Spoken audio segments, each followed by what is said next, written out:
ঘরে যদি সুজি আর একটু আলু থাকে, এমন একটা রেসিপি তৈরি করে নিতে পারবেন যেটা ছোট থেকে বড় সবার এত পছন্দ হবে। সাথে যদি কোনো সময় চপ সিঙ্গারা খেতে ইচ্ছে করে, ঝটপট একদম কম তেলে বানিয়ে দেখতে পারেন। চপ সিঙ্গারা খাওয়ার কথাই ভুলে যাবেন। খেতে দারুণ লাগে, যেমন হেলদি তেমন টেস্টি। উপকরণও খুব বেশি লাগে না। নমস্কার বন্ধুরা, নতুন একটা পর্ব দেখার জন্য আপনাদের সকলকে স্বাগত জানাই। আজকে সুজি আর আলু দিয়ে দারুণ স্বাদের একটা রেসিপি শেয়ার করব। খেতে দারুণ লাগে, সহজে বানিয়ে নেওয়া যায়। চলুন, আশা করছি আজকের রেসিপি অনেক ভালো লাগবে। সবার প্রথমে গ্যাস ধরিয়ে কড়াই বসিয়ে দিয়েছি। কাপ মেপে নিয়ে নিচ্ছি 2 কাপ জল।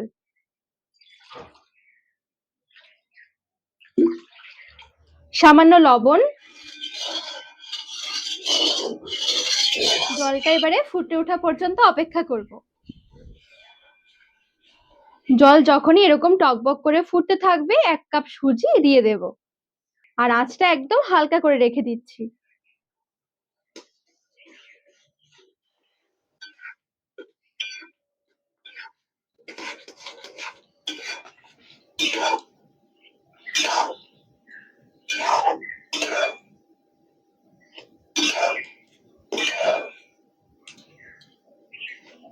দেখুন, আস্তে আস্তে নাড়াচাড়া করতে করতে কত সুন্দরভাবে জলটা টেনে গেছে। আর সুজিটা কিন্তু অনেকটা ডোয়ের মতন হয়ে গেছে, এই দেখুন।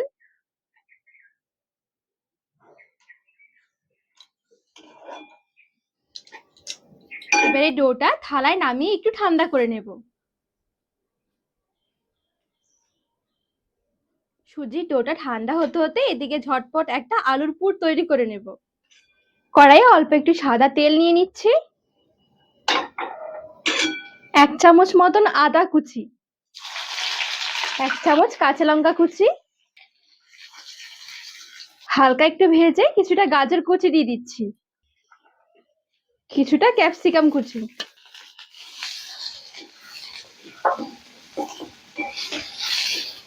হালকা একটু নরম হয়ে যাওয়া পর্যন্ত নেড়ে চেড়ে নেব। সামান্য একটু লবণ, সামান্য একটু হলুদ গুঁড়ো, টমেটো কুচি দিয়ে দিচ্ছি একটা মিডিয়াম সাইজের।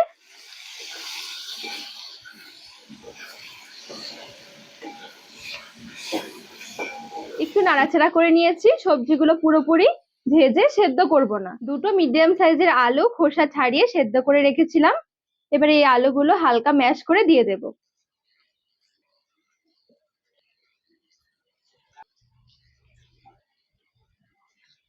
খানিকটা ধনেপাতা কুচি, লবণটা একটু কম মনে হচ্ছে, দিয়ে দিলাম আরেকটু।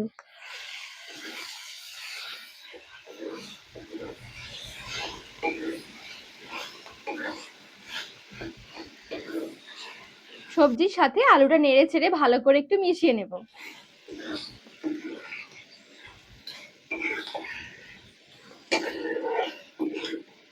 তো এখানে কিন্তু খুব সুন্দর একটা সবজির আলুর পুর তৈরি হয়ে গেছে।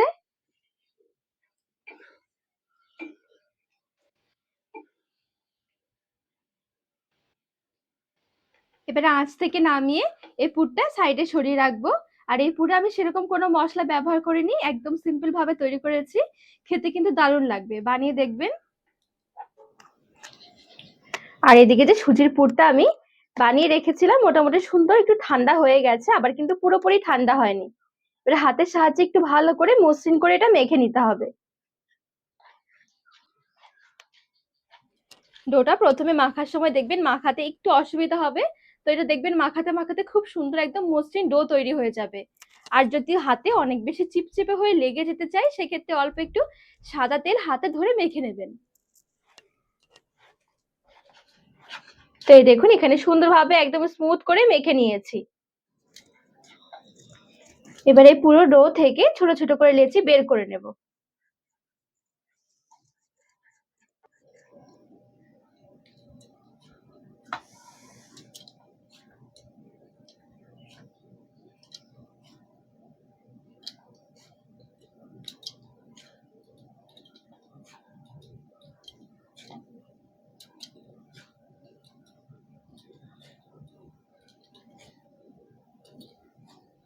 সবগুলো লেচি সমান ভাগে ভাগ করে নিয়েছি। খুব বেশি বড় করিনি, একটু মিডিয়াম সাইজ করে বানিয়েছি। চাকিতে রেখে এবারে এক একটা লেচি একটু বেলে নেব। বেলার সুবিধার জন্য একদম সামান্য করে একটুখানি ময়দা ছড়িয়ে দিয়েছি।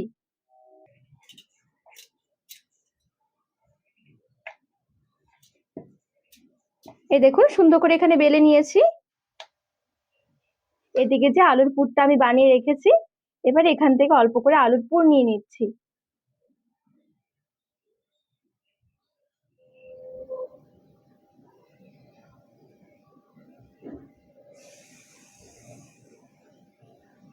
তো এই দেখুন সুন্দর করে একটু মুড়িয়ে নিয়েছি। এই সামনের দিকটা একটু মুখটা বন্ধ করে দিতে হবে।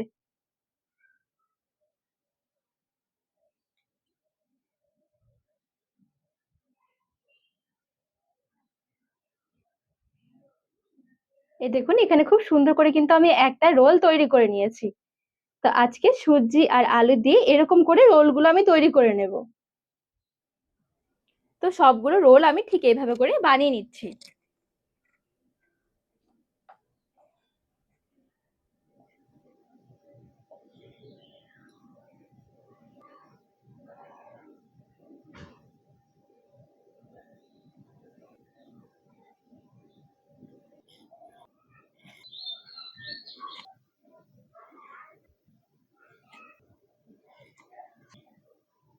এই দেখুন এখানে সবগুলো রোল সুন্দর করে তৈরি করে নিয়েছি। এদিকে ফ্রাইং প্যানে একদম সামান্য একটু তেল গরম করে নেব।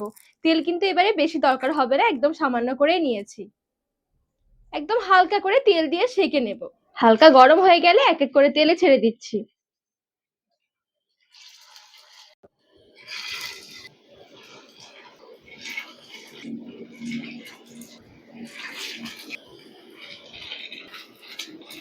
তো কয়েকটা তেলে দিয়ে দিয়েছি, এবারে একদম হালকা আছে একটু ভেজে নেব। একটা দিক যখন হালকা ভাজা হয়ে যাবে উল্টে দিতে হবে।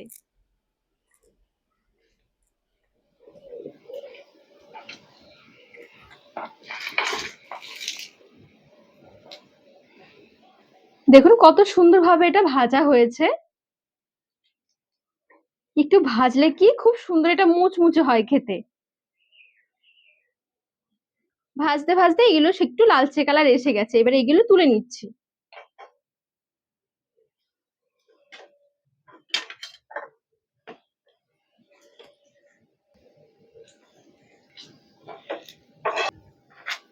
তো বাকিগুলো ঠিক আমি এভাবে করে একটু ভেজে নিচ্ছি।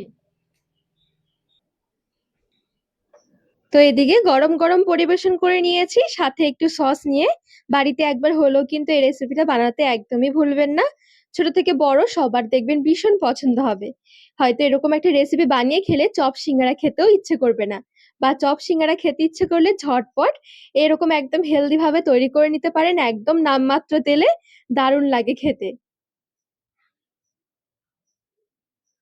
তো বন্ধুরা আজকের রেসিপি আপনাদের কেমন লেগেছে অবশ্যই কমেন্ট করে জানাবেন। আর রেসিপি ভালো লাগলে চ্যানেলটিকে সাবস্ক্রাইব করে পাশে থাকার অনুরোধ রইল।